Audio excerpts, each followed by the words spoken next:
Dear student, welcome to my channel Instant Learning. Today we are going to discuss about exercise 5.2 NCERT class 10th, sum number 6th. Check whether minus 150 is a term of the AP 11, 8, 5 to so on. Solution. Given AP is 11, 8, 5 and 2. We are given that कि हमें उसने कहा है कि ये AP है, check करना कि -150 इसकी कोई टर्म है यहाँ पे कहीं पे जाकर -150 आएगा इस AP के अंदर। तो हमने पहले AP को लिख लिया, इसमें जो फर्स्ट नंबर पे होती है वो A1 या A, ठीक है, और इनका डिफरेंस होता है ये जो सक्सीडिंग में से प्रीसीडिंग टर्म को माइनस करना, 8 माइनस 11 माइनस 3, ये आपका -3 आया है। तो आपने क्या है, ये सारी वैल्यू जो है हमने पहले इसको ये हमने AD निकाल ली। Let nth term of given AP is -150। हम मान लेते हैं कि जो लास्ट में टर्म है nth टर्म जो इस AP की है वो -50 है। हम देखेंगे जो हमने माना है वो सही निकलता या नहीं। अगर nth टर्म -150 है इट मीन के AN equal to -150। AN last में जो टर्म आती है उसका नाम AN होता है, तो हम मान लेते हैं कि AN -150 है। अब ये हमारा AN है, AN का फॉर्मूला ये है A plus N-1 D equal to -150। A की वैल्यू 11, N की वैल्यू हमने निकालनी, हमने सपोज की है -1 एंड D की वैल्यू हमारे पास -3 है, ठीक है। तो ये 11 जो है दूसरी ओर जाकर इसका साइन चेंज हो जाएगा। अब ये हमारे दोनों एक जैसे साइन है, ये दोनों एक जैसे साइन है, इसलिए हमने ऐड किया, ऐड करके आया हमारा -161। अब ये -3 जो है यहाँ पे क्या है, मल्टीप्लाई है और दूसरी ओर जाकर डिवाइड हो जाएगा। जब मल्टीप्लाई दूसरी ओर जाकर डिवाइड हो तो साइन में कोई भी फर्क नहीं आता, माइनस माइनस प्लस। n की वैल्यू निकालना है क्योंकि n हमने सपोज की n को यहाँ पे रखा, ये 1 इसके साथ माइनस है, दूसरी ओर चलकर प्लस हो गया। नाउ टेकिंग एलसीएम, 3 एलसीएम है, 3 1s are 3, 161 प्लस 3 ये 164/3। It is not a positive, it is not a positive it is not a positive integer, ये पॉजिटिव इंटीजर नहीं है, ये रैशनल में नहीं होना चाहिए था, ये इंटीजर होना चाहिए। ये हमारा नंबर जो है जैसे 1 2 3 नंबर ऑफ टर्म्स जो पॉजिटिव नंबर आना चाहिए, कोई भी नेचुरल नंबर आ जाए, ठीक है, तो हम जो n को सही मानेंगे, ठीक है। जैसे 1 टर्म 2 टर्म 3 टर्म कोई भी नेचुरल नंबर आना चाहिए था, मगर ये कोई नेचुरल नंबर यहाँ पे नहीं आया। Therefore -150 is not a term of the given AP। Sum number 7, find the 31st term of an AP whose 11th term is 38 and the 16th term is 73। आपने 31st term of AP find करनी है। आपको 11th और 16th term जो given है, यो given है, हम यहाँ पे सोल्यूशन पे लिखी है A11 equal to 38 and A16 equal to 73। इन दोनों की हेल्प से आपने जो A और D की वैल्यू निकालनी है। जब A और D की वैल्यू आपके पास आएगी तो आप कोई भी टर्म निकाल सकते हो। A11 को हम लिख सकते हैं A plus 10D equal to 38 and A16 को A plus 15D is equal to 73। अब इसको ऐड सब्ट्रैक्ट करके कोई भी मेथड से, सब्स्टिट्यूट मेथड से करके आप A और D की वैल्यू निकाल। यहाँ पे मैं सब्ट्रैक्ट मेथड से जो है एलिमिनेट करके एक नंबर को ए या डी को, तो फिर मैं वैल्यूज़ निकालूंगी। तो ये सब्ट्रैक्ट 1 को कर रही हूँ सेकंड से। ये ज़रूरी नहीं है कि आपने सब्ट्रैक्ट 1 फ्रॉम सेकंड करना, आप फर्स्ट में से सेकंड को भी सब्ट्रैक्ट कर सकते हो। तो अब मैंने a plus 15d equal to 73 लगाया यहाँ पे, और इसके नीचे फर्स्ट टर्म को लगा दिया, इसको हमने सब्ट्रैक्ट करना। a plus 10d equal to 38। जब भी आपने सब्ट्रैक्ट करना है, आपने जूनियर क्लासेस में किया होगा, जब भी आप सब्ट्रैक्ट करते हो तो नीचे वाली जो होती है इक्वेशन, उसके साइन चेंज करते हैं। ये यहाँ पे कोई भी साइन नहीं है, इट मीन के यहाँ पे प्लस है, प्लस का माइनस कर दिया, ये प्लस है इसका माइनस हो चुका, ये भी प्लस है, यहाँ पे कोई साइन नहीं, इसका चेंज करके फिर माइनस किया। जब आपने साइन चेंज करने हैं तो ये यहाँ पे पुराने साइनों को नहीं देखना, नए जो साइन आपके पास है इनको देखें। ए प्लस का ए माइनस का कैंसिल हो गया। ये 15 जो है ये प्लस के हैं, और 10 हमारे पास अब प्लस के नहीं है, ये हमने साइन को चेंज कर दिया है। 15 माइनस 10 आ गया, तो हमारा 5 आ गया। अब ये पुराने साइन को नहीं देखेंगे, ये वाले साइन को, अब इसको देखेंगे। ये 5d आया। 73 माइनस 38 35, ये 5 इसके साथ मल्टीप्लाई है, दूसरी ओर जाकर डिवाइड हो गया। 5 7 जा 35, 7d की वैल्यू आ गई। इस d की वैल्यू को हम नंबर 1 में या 2 में किसी में भी एक में फिल कर देंगे तो हमारे पास a की वैल्यू आ जाएगी। हम d की वैल्यू इक्वल टू 7 को नंबर 1 में फिल करिए। नंबर 1 था हमारा a plus 10d equal to 38। d की वैल्यू अभी अपने ऊपर निकाली है 7, 10 7 जा 70, दूसरी ओर जाने से इसका साइन चेंज हो गया। और ये दोनों डिफरेंट साइन है, एक माइनस का एक प्लस का है। जब डिफरेंट साइन हो तो आपने सब्ट्रैक्ट करना है।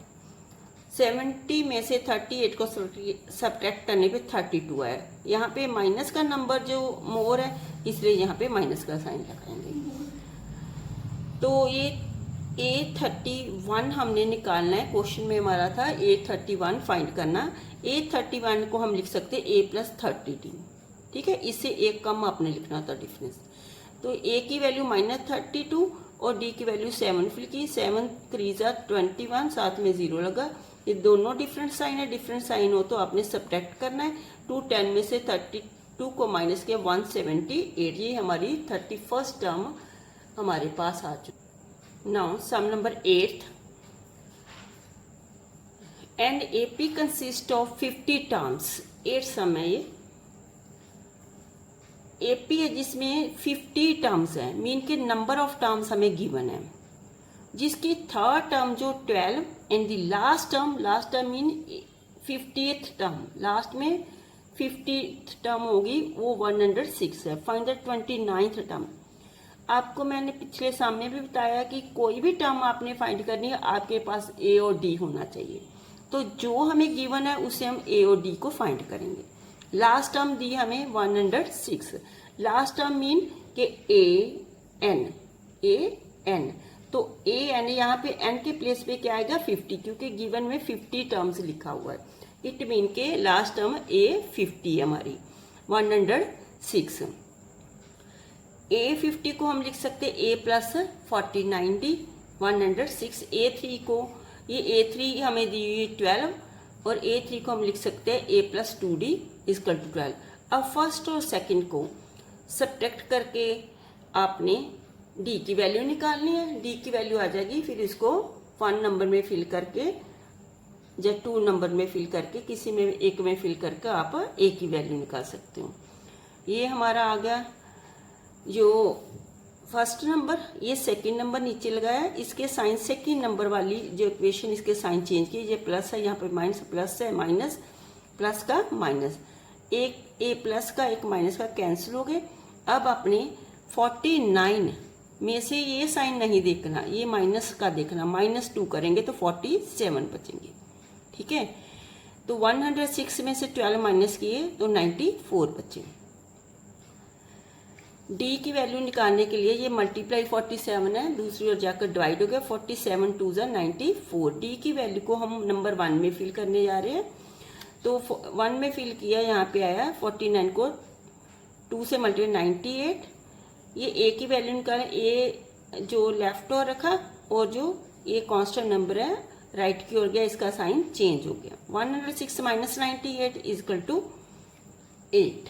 Now we want to find A29. A29 we can write A29 as A plus 28D. Value of A is 8 and value of D is 2. 28 to the 56, 56 plus 8 64.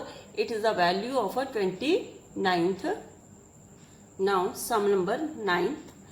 If the third and ninth term of AP are 4 and minus 8 respectively, it mean कि third term 4 है और ninth term -8 है। Which term of the AP is 0? कौन सी term है जो 0 होगी इस AP की? तो A3 हमें गिवन है 4 एंड A9 8 है। A3 को हमने A plus 2D is equal to 4, A9 को A प्लस 8D लिखा और ये सब्ट्रैक्ट किया हमने फर्स्ट को सेकंड में से, सेकंड को ऊपर लगा लिया। आप फर्स्ट को भी ऊपर लगा सकते थे, तो ये सेकंड को नीचे लगा कर इसको सब्ट्रैक्ट किया साइन चेंज करके। ये हमने 6 में से 2 माइनस किए, 8 में से 2 माइनस किए 6 आए। ये माइनस का 8 है और ये नया साइन 4 का यो क्या है, ये भी माइनस है। तो ये एक ही जैसे साइन हो चुकी है, ये -12 हमारा आ गया। ठीक है, तो ये मल्टीप्लाई है उधर आकर जो दूसरी ओर गया तो डिवाइड हो गया। 6 2 12, डी की value -2। Put value of D 2 इन जो नंबर 1, a प्लस 2, ए के प्लेस पे हमने रखा, डी के प्लेस पे हमने रखा -2, 2 2 4 प्लस माइनस माइनस। ये अब ये राइट की ओर जाएगा तो इसका साइन चेंज हो गया, 4 + 4 8। तो उसने बोला था कि कौन सी टर्म जो है इस एपी की जो है 0 है। तो हम सपोज कर लेते हैं कि लास्ट में जो टर्म आती है इस एपी की 0 है। Let an equal to 0।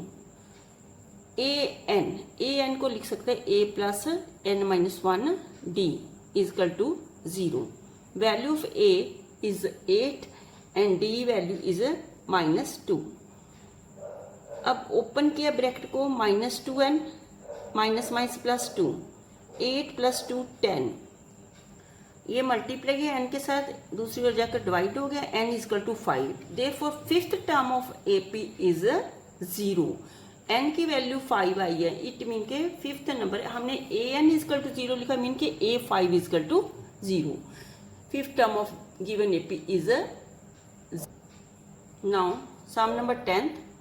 17 term of AP exceed its 10th term by 7. Find the common difference.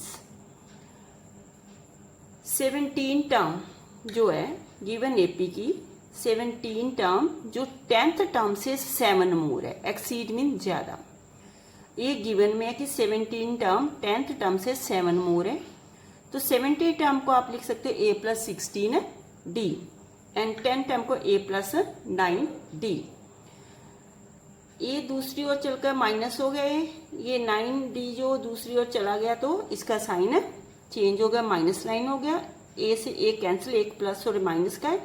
16d में से 9d माइनस करने पे 7d है। d की वैल्यू यहाँ पे हमारे पास आ गई, ये मल्टीप्लाई डिवाइड हो गया, 7 1 7, d की वैल्यू 7। तो कॉमन डिफरेंस फाइंड करने के लिए बोला था, हमारा कॉमन डिफरेंस जो है d है जो वो is equal to 1। Now sum number 11, which term of AP, ये AP given है, which term of this AP will be 130 more than its 54 term। यहाँ पे हम पहले गिवन AP को लिख लेंगे, इसकी A और D डिफरेंस निकाला। कोई भी आप 2 टर्म लेकर माइनस करके डिफरेंस निकाल सकते हो।